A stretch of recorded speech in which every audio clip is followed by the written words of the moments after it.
welcome to my channel, KC. That's me, Kerry Chug, the Sledge Storyteller, here to talk about the wonderful world of storytelling and to open up discussion about how we can tell the best stories we possibly can. So, last week I covered the use of technology and the creative process of storytelling. And today I wanted to get the conversation going about every storyteller's pipe dream that should never be abandoned, of course. And I spoiled it this with the title on the thumbnail, originality. So I say it's a pipe dream for obvious reason. It's pretty much impossible to completely accomplish that. You look at Superman and you have to pick up on the fact that uh, super strong heroes, they go back to Hercules and Thor, and those are mythological figures. And all Greek gods could fly absent any wings, and even among comic book superheroes, Captain Marvel, who we now call Shazam, was flying well before Superman started. Then we have Batman. Detective heroes, they predate him with the Augusta Dupin and Edgar Allan Poe's The Murders in the Rue Morgue. And of course, you have Sir Arthur Conan Doyle's Sherlock Holmes.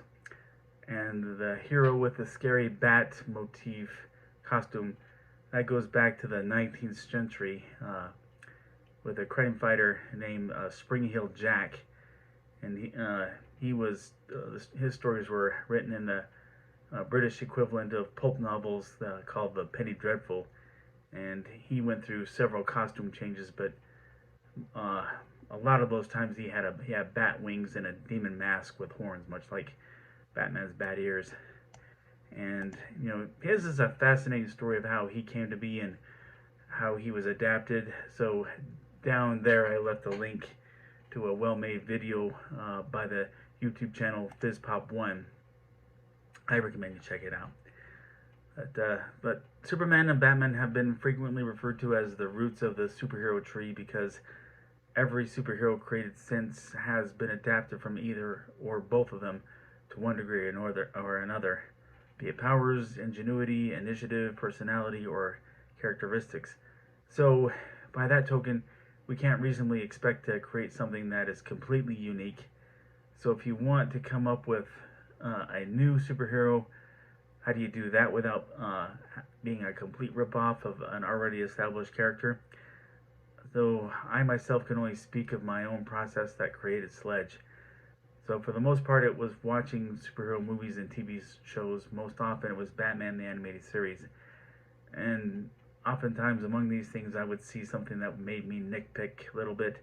Most notably, with Batman dodging bullets, because it felt like I either had to believe that Batman was that quick or that fast, which is implausible, or those who were shooting at him were lousy shots, and that diminishes the threat that they pose. So I imagined having a bulletproof force shield, and because I didn't want him to be completely invulnerable, I wanted him to have to put up the fight. I figured out that the shield could, we would say it couldn't block anything that was organic. So at that point, he would get hurt from a punch. He would have to dodge or block the punches. At this point, it shouldn't be a surprise that Batman has always been my favorite superhero, who was not Sledge. But the key aspects I pulled from him were the gadgets, athleticism, and combat skills. And what is nice about that is, when you're implementing those attributes, they're not unique to Batman. They're also James Bond and Black Panther, and Batman was just my main exposure to that. Superman's mode of flight was something I just had to implement, so I applied the scientific theory of gravitons. And this, it's a work in progress that I took from Spider-Man to have his public persona be introverted and the superhero persona be extroverted, where he's more comfortable to project himself, to be outspoken when he's out there against the bad guys.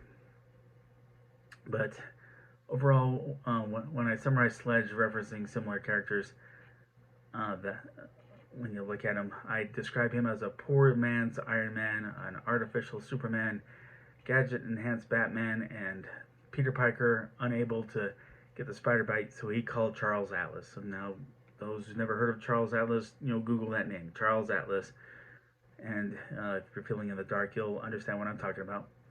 But, and I mean, so something's got to really stand out if it's got to compare to just one. And case in point, there, I felt like better reference this, that you've got Deathstroke and Deadpool. I mean, when you're talking about their abilities, their powers, and everything like that, their weaponry, they're just about point for point match. And even the creator Rob Liefeld, he'll laugh as he says that he did. It's a complete ripoff, even to where his name is almost the same, Wade Wilson from Slade Wilson. So, for the main difference there is, Deathstroke, he's dead dog serious, while Deadpool, doesn't know the meaning of the word serious in any way, shape, or form. He's, everything is always joke and, light-mindedness, light-heartedness. So that's the difference there. But basically, you look at all the characters you find engaging. They can be both heroes and villains, and think about what parts of them you can put together. But from another angle, in A&E's biography of Zorro, in an interview with the late Bob Kane, he acknowledged Zorro as an inspiration for Batman. But what I liked that he said about how to reference other characters, he said, you are inspired at one point by another character, but then you embellish and bring your own individuality into it. So, in a nutshell, find your own unique combination of attributes that you find exciting, and find the best way to approach telling this character story. But that's my insight on originality. You can't have you can't have everything be original. But I think it's safe to say that we can have original combinations of attributes. But that's my insight on that subject, originality. Thanks for watching. If you like this video, please click subscribe. If you like this video, please click like. If you like this channel, please click subscribe. Or follow me on Instagram and share this with a friend. The invitation remains open to purchase Sledge number 1. Just click or copy that link below. And I hope we can get some discussion going. Agree, disagree, something I didn't mention, please comment below. And let's all seek some understanding amid much misunderstanding in our world, and treat each other as equals. And so, amid this health crisis, be safe and God bless. Hopefully we'll see this pandemic end. Take care.